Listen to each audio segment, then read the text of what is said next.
నమస్సర్వేభ్య. మానవ జాతికి ప్రకృతి ప్రసాదించినటువంటి వరాల్లో భాష ఒకటి.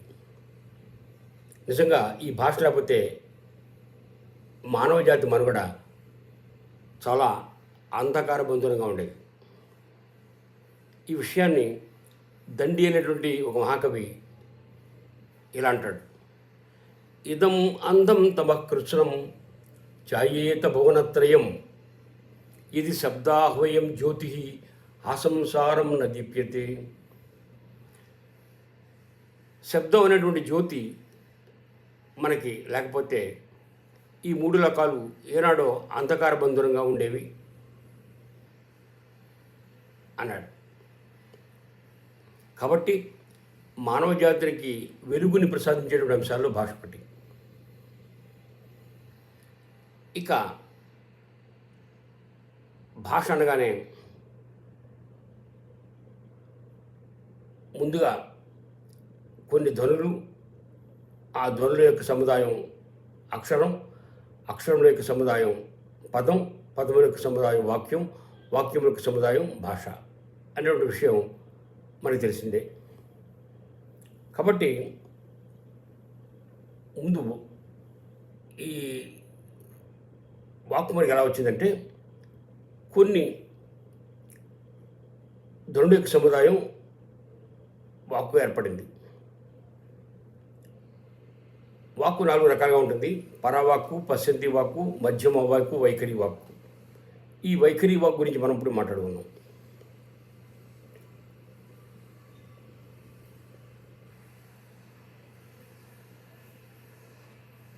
పాణినీయ శిక్ష ఏమందంటే, ఆకాశవాయు ప్రభవ శరీరాత్తు సముచ్చరన్ వక్త్రముపైతి నాద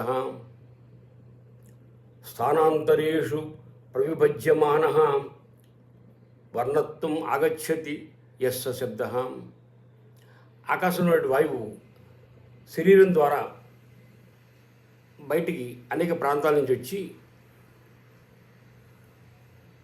నాదంగా ఏర్పడి అదే వర్ణంగా ప్రకటమైందని ఈ మాటలో ఉండేటువంటి అర్థం. ఇక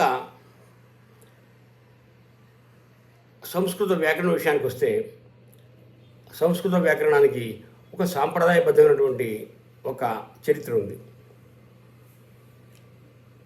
పూర్వం సనక, సనందన, సనత్కుమార, సనత్సుజాతీయాది మునులు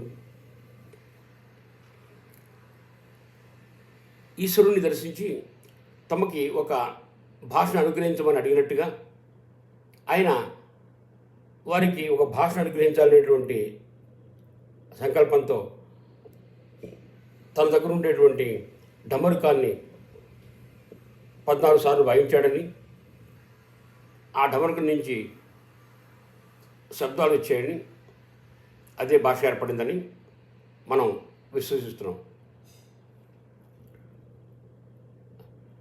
నృత్తావసానే నటరాజరాజ ననాదఢక్కాం నవపంచవారం ఉద్ధర్తుగామః సనకాది సిద్ధాన్ ఏతద్విమర్శే శివసూత్రజాలం. ఈ 14 సూత్రాలని మనం మహేశ్వర సూత్రాలు అంటాం. అంటే మహేశ్వరుని యొక్క డమరుకా నుంచి వచ్చాయి కాబట్టి ఆ సూత్రాలు ఏంటంటే: ఐవం రురుక్, ఏవం అయౌచ్, హయవరట్, లణ్, యమగణనం, ఝభై, ఘడధష్, జపగడదస్, ఖ ప ఛ ఠ థ చటతౌ, కపై, శశసర్, హల్. ఈ మొత్తం 14. ఈ 14 సూత్రాల్లో ఐవున్ సూత్రంలో ఉండేటువంటి అకారం మొదలుకొని అయౌచ్లో ఉండేటువంటి చకారం వరకు కలిపి అచ్ అన్నారు. అచ్ అంటే ఐవున్, రులుక్, ఏవుం, అయౌచ్. అందులో ఉండేటువంటి ఆ, ఈ, ఊ, రు, లు, ఏ, ఐ, ఓ, ఔ. ఇక హల్ అంటే హయవరట్, లణ్, యమగణనం, ఝభై, ఘడధష్, జపగడదస్, ఖ ప ఛ ఠ థ చటతౌ, కపై, షట్సర్, హల్. హైవరట్లో ఉండేటువంటి హకారాన్ని తీసుకుని చివరి సూత్రంలో హల్లో ఉండేటువంటి లకారంతో కలిపి హల్ అన్నారు. అవి అచ్చులు, ఇవి హల్లులు. అచ్చులకు ప్రాణములు అని పేరు, వాటిని స్వరములు అంటారు. హల్లులకు ప్రాణులు అని పేరు, అచ్చులకు స్వరములు అంటారు. ఎందుకంటే స్వయం రాజంతే ఇది స్వరాహ, అంటే అవి స్వయంగా ఉచ్చరింపడతాయి. అంటే వాటి ఉచ్చారణకి వేటి యొక్క అవసరం లేదు, అందువల్ల అవి స్వరములు అంటారు.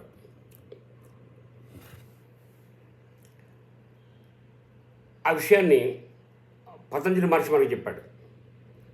యస్వయం రాజ్యతే తంతు స్వరమాహు పతంజలి. స్వయంగా అవి ప్రకాశిస్తాయి కాబట్టి, స్వయం రాజంతే అయితే స్వరాహ, అవి స్వయంగా ప్రకాశిస్తాయి కాబట్టి వాటి స్వరములు అన్నారు.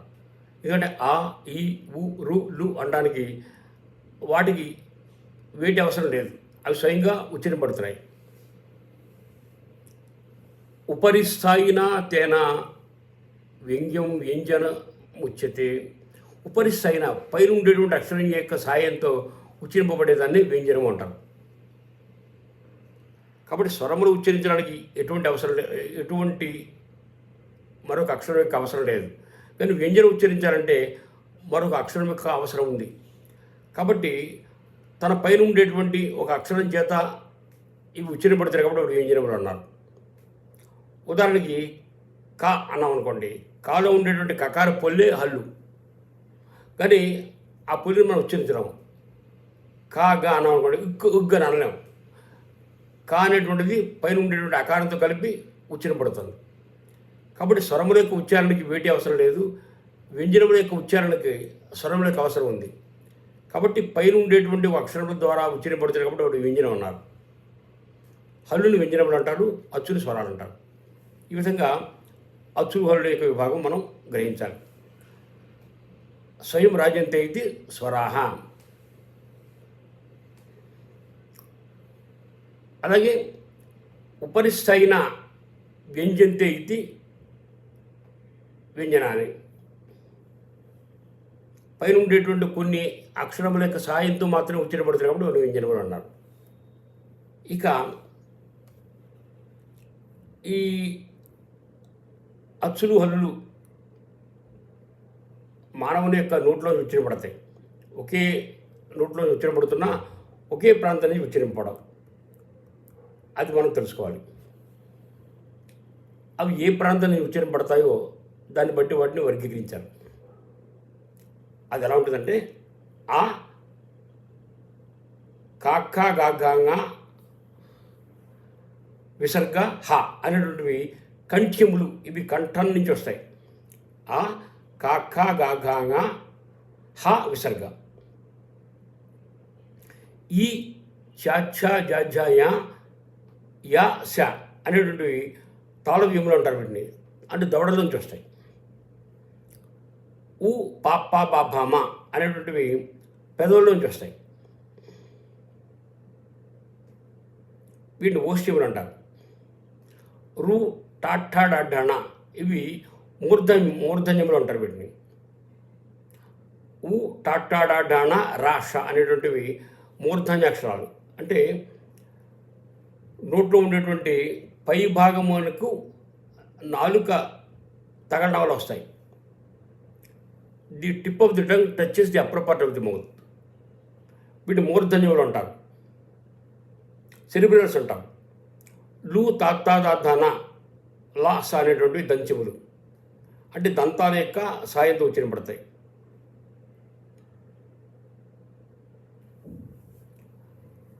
ఏఐ అనేటువంటిది కంఠము దవడ కలిస్తే వస్తాయి. ఓ ఔ అనేటువంటి అక్షరాలు కంఠము పెదవులు కలిస్తే వస్తాయి.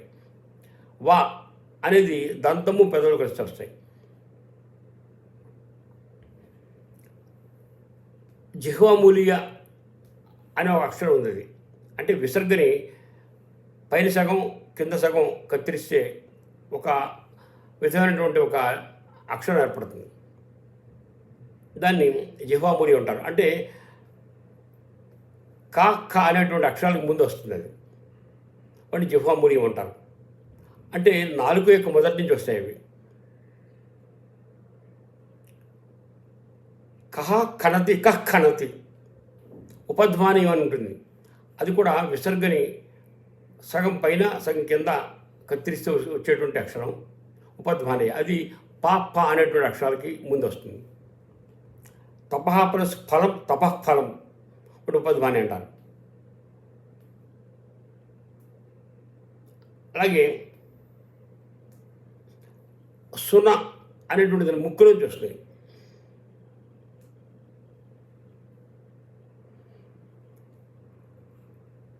ఈ విధంగా ఆయా అక్షరాలు ఆయా ప్రాంతాల నుంచి వస్తాయి. ఇక ఆ ప్రాంతాల నుంచి రావడానికి కొంచెం ప్రయత్నం ఉంటుంది. ప్రయత్నం చేస్తే కానీ రావు. ఆ ప్రయత్నాలు రెండు రకాలుగా ఉంటాయి. బాహ్య ప్రయత్నాలు, ఆభ్యంతర ప్రయత్నాలు. అంటే ముందు ఆభ్యంతర ప్రయత్నాలు అంటే చూద్దాం. ఆభ్యంతర ప్రయత్నాలు ఏంటంటే తత్ర స్పృష్ట ప్రయత్నం స్పర్శానాం.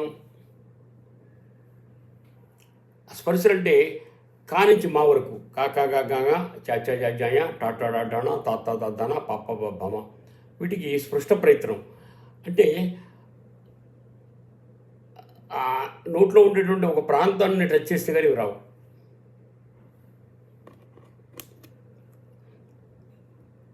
తర్వాత యారా లావా ఉంటాయి. వాటిని కొద్దిగా టచ్ చేస్తాడు. ఏష స్పృష్టం మంతస్థానం.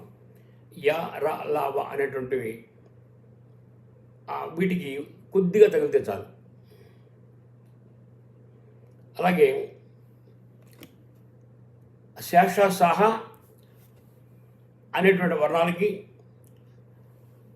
అచ్చులకు ఇవేంటంటే వివృతం, అంటే నోరు విచ్చుకుంటే కానీ రాదు.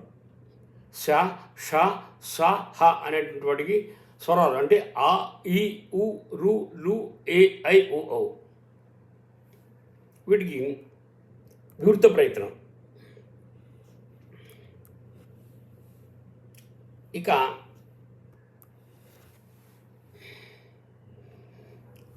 వర్గంలో ఉండేటువంటి రెండు మొదటిది అంటే 1, 2 అక్షరాలు కా ఖ, అలాగే శ ష సహ అనేటువంటి వాటికి వివృత ప్రయత్నం అంటే నోరు విచ్చుకుంటే కానీ రాదు. అలాగే ఆ ఉందనుకోండి, ఆ అనేటువంటిది సమృద్ధ ప్రయత్నం ఉంటుంది. అలాగే వివృత ప్రయత్నం కూడా ఉంటుంది. ఎలాగంటే ప్రయోగంలో సమృద్ధం, ప్రక్రియా వ్యవసాయం వివృతమేవా. అది గ్రామర్లో మనం వాడుకున్నప్పుడు ఆ దీర్ఘం అవుతున్నప్పుడు పృతం అవుతుంది. అందువల్ల హ్రస్వదీర్ఘ పృతాలు 3 ఒకటే కాబట్టి అకారం అనేటువంటిది సమృద్ధం అవుతుంది, వివృతం అవుతుంది. ఈ విధంగా ఆ స్థానాలు బట్టి వస్తాయి. వీటిని ఆభ్యంతర ప్రయత్నాలు అంటారు. ఇక బాహ్య ప్రయత్నాలు ఎలా ఉంటాయో మరోసారి చూద్దాం. అంతవరకు సెలవు. నమస్కారం.